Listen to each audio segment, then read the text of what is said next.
All right, the recording has started. How's everybody doing today? Woo! Incredible. Yeah. Incredible.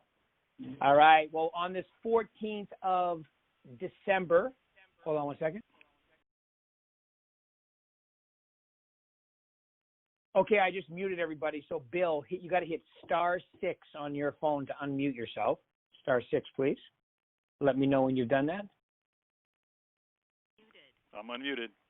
There he is. He's unmuted, unmutified, ready to rock. Unmutified. Okay, ladies and gentlemen, from the lovely city of Upland, as a matter of fact, the mayor of Upland, yes. California, and the manager also of that and business development manager for that region for the company, Mr. Bill Velto, ladies and gentlemen. Yeah. Woo! Ooh, right, it's Bill. good to be here. Good to be here, Rick. Great. Well, just give them a little idea of, because, people in California, especially your area, know who you are, but not so much Nevada and Arizona. Give them a little, tell them a little about yourself, how long you've been doing this, all that good stuff. Well, as Rick said, my name is Bill Velto. I've been practicing real estate actually since I was 18 years old. I was got involved with my father back at a very young age. This was before they had the term flippers. We were called real estate dealers.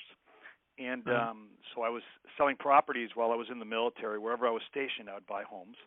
Well, my father would help me buy them. And that was back in the day when you could buy FHA with no qualifying or anything. You could just walk up to servicemen that were being transferred, and I'd give them a few $100 or $1,000, and I'd end up with real estate. So then I got out of the military, and I went into aerospace industry and was delivering weapon systems to foreign countries. Did that for 12 years, and then when that took a real bad turn, what was worse at the time was real estate. So I figured that all my friends are being transferred from Southern California to Arizona and other states. So why don't I just jump in there and help them sell their homes? And did that. And then for about a year, and then a company came calling, made me a branch manager of their location. Then worked my way up through that organization to become the executive vice president and general manager of that company. And then we merged that organization with Berkshire Hathaway, and now I'm sitting here as the manager of the same office I was sitting in for the last 28 years, but I'm with a brand that's nationally recognized and has more opportunities than I've ever seen in any real estate company anywhere. Right, and you were the VP of Tarbell, which we acquired last June? It was last June, wasn't it? It was actually June of 2019. Oh, wow. So, yes, that's right. A little while, but so it was a year and a half ago, basically, right? Yeah, a year and a half ago. Right, year and a half ago. Yep, and everything's been going really well since, right? I mean, we've been working well together, and it's like you said, it's a national brand. It's worked out really well for you guys, hasn't it? Yeah, it's been good because of the, I think what's really helped is from the leadership standpoint of from Berkshire Hathaway Home Services, California properties, and Arizona properties, and Nevada properties. The leadership is fundamentally superior to any other organization that I've spoke to, and I've interviewed with in the past on purpose because the previous president of the company used to have me talk to other companies. That's how we kind of found out what they were doing, where they were moving. So I've met with executives from all of the brands that are out there, even the ones back in the day, Zip, and go way back, John Douglas, some of the companies that are no longer in business, Fred Sands, met with all of them over the years. And to be honest with you, where I was I thought was the best, but now where I'm at, I am absolutely on a daily basis amazed when I go through the programs, the VAC, the Virtual Agent Center, and when I'm listening to Rick, when I hear Mark and Gordon and the other executive management team that we have, when they start speaking, I listen. Right. Cool. Well, yeah, it's like remember my saying, Tarbell was swell, but now you slay with Cabernet. That's right. And I lucked out because I was already using that color in my building. If you came in, you recall that. Yeah, you were. I already had the Cabernet wall. So there must have been something. Yeah, and I have to say, Bill, because remember, so last June this happens, and then I think it was by July, I was doing the little Tarbell tour, going to all the offices, doing my thing. And one of the things that grabbed me right away about your office is wide open, all cubicles, very few private offices, and everybody showed. It was like 75 people there for my first time there. It was like a record for the week. Yeah, so I think I know you have. you have a really good office environment there, and people are being productive. And you were the number one office at Tarbell too, weren't you, production wise? Yeah, I was number one in office for Tarville for almost 9 straight years, which was unheard of at the time for any office to do it. And I don't credit myself as much as because I don't like to put my flag in anything I do. It's because it's normally the people that you associate with or that you surround yourself with or who make you successful. And I learned over the years that just find quality people that care about what they're doing and care about those that they're around, and you will build a successful organization. Right. Good. Yeah, and you have a meeting once a week there, and everybody shows up, and you guys do all kinds of. Tell them a little about your office environment and how you work with those agents. Well, when I came to back in the day when I first was hired by Tarbell, they bring you in and you end up losing a lot of people. So I started with at one time I was down to probably 14 agents when I came in the door, and I was lucky enough that a nice core group stuck around, and I built it up to almost 180 agents at one time, and we had to actually we had what we called the annex, a separate location. And one of the things that I've always found is important to do is communicate, your value system, what you believe, and what's important. And one of the things I've always thought about was if you matter to me, then I matter to you. And I've always made it a fact that if you can't come to a meeting, you at least should let me know. You should, out of courtesy, pick up the phone and call and say, hey, Bill, I can't be at the meeting, or text me, I can't be at the meeting today. Because if I don't see you there, I think that you don't think you matter. And if you think I matter, then you'll be there. So the whole process is making sure that people believe that they matter to something, and they'll hold themselves to a higher standard of care. I love it too. Yep, I love it. There's a little book called U Squared. It reminded me of that too. It's a great little book. Price Pritchard, I think is the guy's name. Wow, where'd that come from? Right out of my memory, which is sometimes challenged. Okay, I think go ahead. Go ahead. No, you're going to say you think, and I cut you off. Well, if you think about it, when I went through a coaching program. I actually was in Las Vegas many years ago. I went through a life coaching program, and that was one of the things they kept bringing up over and over again. Was if you make people important and feel that they're part of something, then it's much easier for you then to take them down a path of success. They have to believe that you believe, and if you don't believe, then they will never believe. Right. Yeah, they're watching you the whole time, and if you're not leading the show, okay, then it's very tough for them to be, successful and in that environment. It's so weird. I'm listening to a book this morning. Okay, what's it called? I can't. No rules or something like that. It's about Netflix, right? And how Netflix took over Blockbuster Video, and it said that if you're working in a group of people, and they would actually bring actors in and tell the group of people that they were a new employee.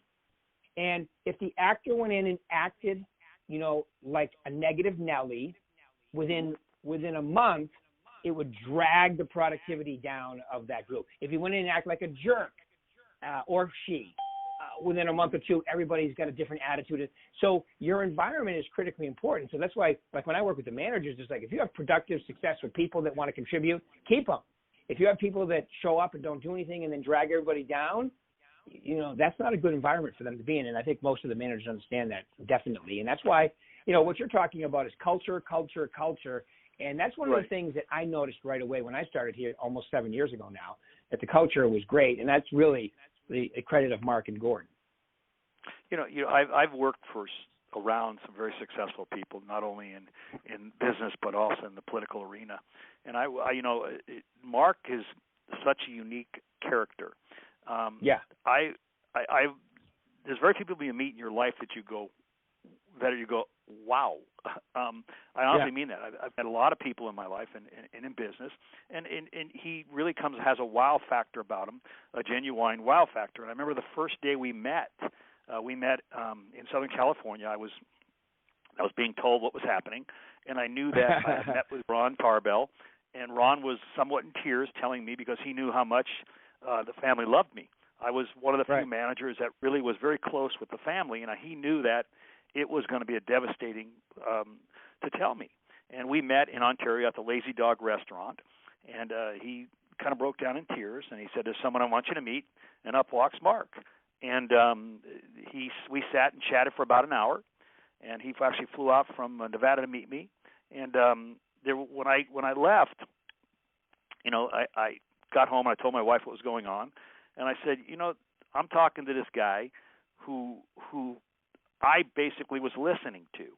Normally when I get into a conversation with someone, they're asking me all kinds of stuff, and he was, and I in turn was listening, but he said some things that really resonated with me that was much different than I'd heard from any other CEO, and I'd met with many CEOs, I mentioned earlier, with big brands, and he said a couple things to me that resonated well with me, and one of them was that it was about revenue, and that was the first to hear, because even though I'd met with other CEOs, a lot of times it wasn't revenue that they were mentioning, and that shocked me to hear a guy say, "Look, it's about the revenue, it's about what you bring in," and that made me feel like, okay, I got a guy here who thinks somewhat like I do. Now, he is a genius when it comes to real estate, and I've been lucky enough to work around Mr. Tarbell. I used to tell people he was a savant, and I think Mark is coming down that path where he's very well and very in tune to what realtors think, and that's not what I've had. I've always had business leaders that were about the business. Mark understands the way realtors think, and that is the most unique thing I've ever encountered in real estate, in leadership at that level. Yeah. Well, he thinks like a real estate agent because that's how he started. He started as an agent here, and one of the words I've learned since I've been here is consumer centric, which the agents are our consumers. They're our clients. That's right. So very, very true. Yeah. And, when you talk revenue, because a lot of companies, brands, their only value, is we'll charge you less, but that does nothing for their business. Right. So that's one of the things that we promote here is you walk in off the street, you're a walking, talking with a real estate license now. You're a walking, talking business immediately, website, tools, CRM, everything. And that's why I know we're the best gig in town. But if you look at, if I did 7 deals at this company and 7 deals, there's companies. But what if you did 15 deals? What if you did 30 deals with help and coaching and all that stuff? So I firmly agree with that. So speaking of that, like your office, the agents that are successful, because you have some very successful agents, what do you see them doing in order to be successful, especially with our company tools? Well, I think what they're listening to is when I talk about transactions. It's difficult when an agent comes in and says, "Listen, I'd like to make $100,000 next year, or I make $200,000." And for me, it's the formula that I always think by, and there's people that understand how to explain that. But from my perspective, I think transaction counts are much easier to measure. So I'm a firm believer in transaction count. So when we talk in my organization or my location, I always talk about transaction counts. You want to get so many transactions per year. So because you don't know what the value is going to be of each property. So if you just look at transactions, because where I'm at, our sweet spot's probably anywhere from 400,000 to 750, 800,000. That's the sweet spot. The high end is a little bit more difficult to move out here, and there is really no low end. So if I can get my agents to focus on what I call the sweet spot, that's where you want to find listings. That's where all your buyers are. So why not just find out how many transactions you can do in that marketplace? Then you say, okay, where do I work?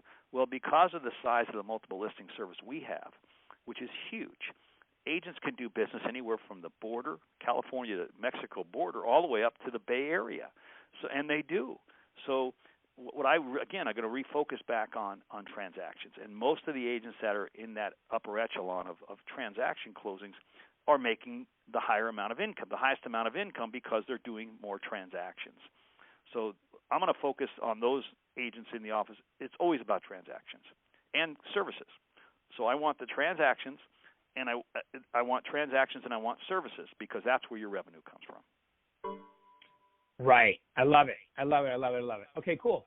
All right, great. All right. So, what about the different tools too? Give us a little bit about how VAP 2.0. Some of the maybe the highlights that you see with it. as well. Well, I think what really works the best is the VAC, the contacts, leads, and the marketing side of it. You know, most agents come in the business and they, what do I do? What do I do? What do I do? And now we're in this pandemic where we're kind of limited in how we can do. We can't even do open houses in California.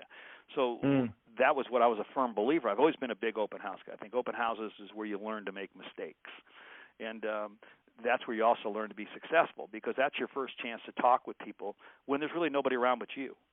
And so I always tell agents, you're going to fail. You're going to fail your first few times in a transaction, and just be aware of that. Doesn't mean you're not going to have success. It means you're probably going to fail a few times early in your career because you're going to say the wrong thing. And so I think open houses. But with the VAC, what it does is you can create that virtual open house. You can use the marketing reports. You can use the neighborhood reports. You can use the quarterly reports. And my biggest, or any agent's biggest obstacle is getting the data. So you have to constantly remind them where they can find the information to increase their contacts. And so it's constantly talking about the system. I like the buy side. I think buy side's really important once you master it. I think, any of the branding tools that we have available are really, really important, and most certainly the Apex right now. Apex is going to be a very unique process for agents to learn how to use. It's really not there to sell. It's there as a tool to say you have it. See, offering services like you have, agent says, look, I have this Apex concierge service. It costs you nothing to offer it. It costs you nothing to offer any service.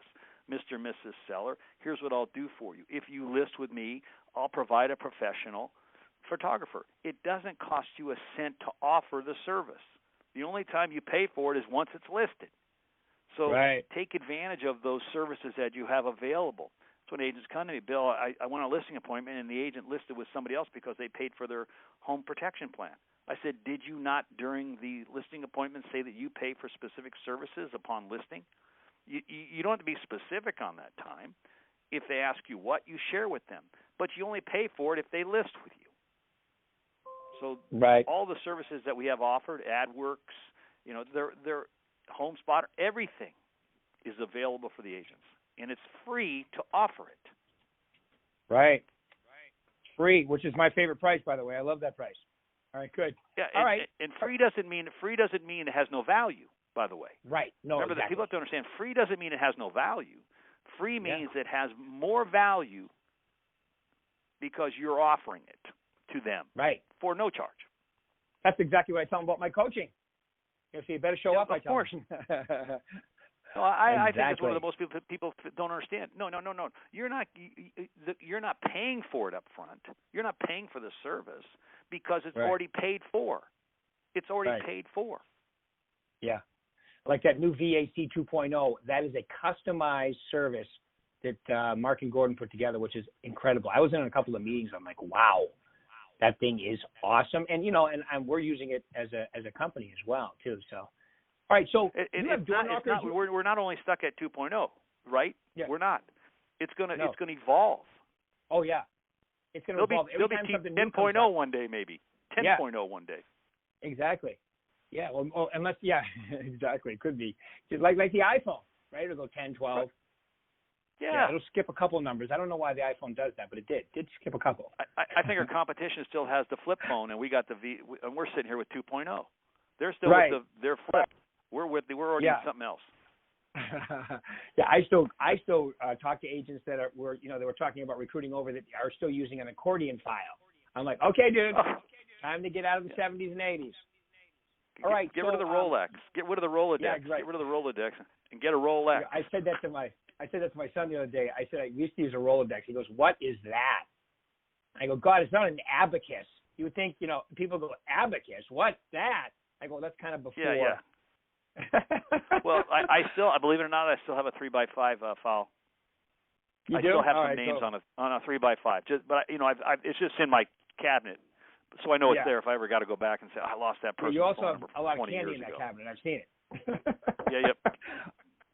All right. So there we go. So there's some company tools and all that good stuff too. Now you have agents that are successful, that are door knockers and open house people, and so what? Mm-hmm. And I know your office has had incredible closings even with the restrictions. So what are they doing to do it a little differently with the pandemic going on?